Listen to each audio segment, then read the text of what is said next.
Natuluyang hindi maglaro si Giannis sa rematch ng Bucks at Cavaliers dahil sa right adductor strain injury. Parang pamilyar din yung nangyayari kay Giannis ngayon. Nang 2021, nag-champion si Giannis noon, kaso meron pa rin siyang injury. Nabitbit niya yon hanggang 2022.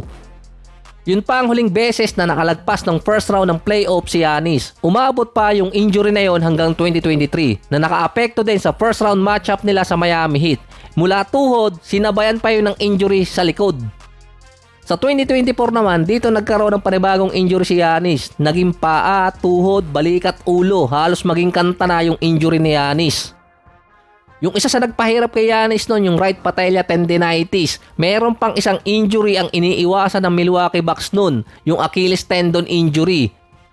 Nung nadisgrasya si Giannis last season, ito yung kinatakot ng Bucks na baka natuluyan na ngang magkaroon ng Achilles tendon injury si Giannis. Buti naging calf injury lang. Yung adductor strain injury ni Giannis ngayon, connected pa rin yun sa tuhod niya at dun sa Achilles tendon. Nung bago pumasok ang 2024 season, merong minor surgery si Giannis sa tuhod niya dahil hindi nawawala yung discomfort. Yung naging injury pa ni Giannis ay halos kapareho ng trajectory ng kay Anthony Davis after mag-champion noong 2020. Nagkaroon si AD ng knee injury, dumaan siya sa process na iniiwasan din ng Lakers noong lumala, yung Achilles tendon injury. Buti hindi tumuloy talaga. Hanggang ngayon kasi nililista pa rin yon bilang injury kay AD. Pinahirapan din siya ng adductor strain injury hanggang umabot pa nga ng groin injury yun. Sa timeline ngayon na si Giannis merong injury sa tuhod, sa Achilles at sa likod, nakakalaro pa rin siya ng more than 60 games. Nung time na si Anthony Davis may halos same injury, naging limitado siya. Pero after ang 2023 season, naging mas maraming games na ang nalalaro niya. Si AD noon, pinipilit pa rin maglaro. Si Giannis, pinipilit niya maglaro kahit may injury dahil nananalo yung Bucks. Parang hirap sa side ngayon ni Giannis na maglaro na nahihirapang manalo yung Bucks dahil nga nagkakaroon ng struggle sa team nila at baka lumala pa yung injury ni Giannis.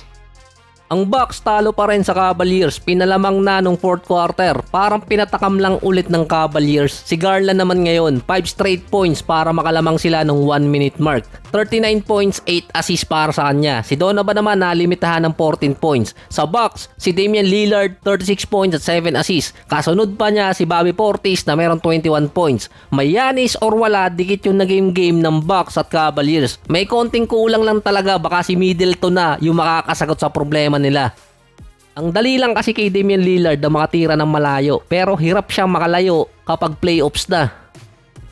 Nagkaasaran ulit si Draymond Green at si Jordan Poole, nagkaturuan pa. Mukhang papalag na si Poole kay Draymond. Bumalik na rin si Steph sa Golden State at nabago ulit yung starting lineup nila. Si GP to na ang nilagay. Yung sa Miami, nagreklamo sila dati dahil sabi nga nila mahirap panalo kung merong 33 set ng starting unit ang ginamit. Ay sa Golden State mukhang lalagpasan nila.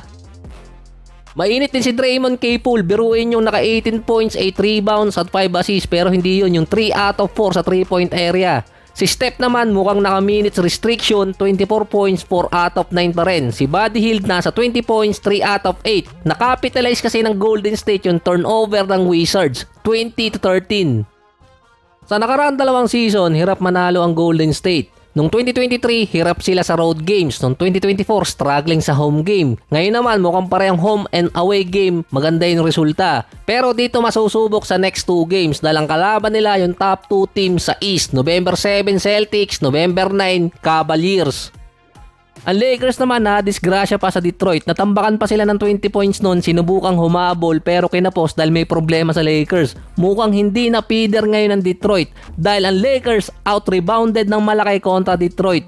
55-37. 17 offensive rebounds pa ang nakuha ng Pistons. Kahit kumamada pa si Anthony Davis ang 37 points, 9 rebounds at 11 out of 14 sa free throws. Si LeBron naman 20 points at 11 assists. Tinalo pa rin sila sa bench scoring. Problema pa si Anthony Davis, nagkaroon pa ata ng malalang injury dahil sumasakit yung paa, ay kakabanggit ko lang sa kanya kanina. Sa Pistons, si Ivy naka 26 points, si Cunningham triple-double, 17, 11 and 11. Si Jalen Duren naman 11 points at 14 rebounds, 8 offensive pa ang nakuha niya doon. Natalo ang Lakers sa second chance points dahil lamang ng malaki sa possession yung Detroit at naipapasok pa nila.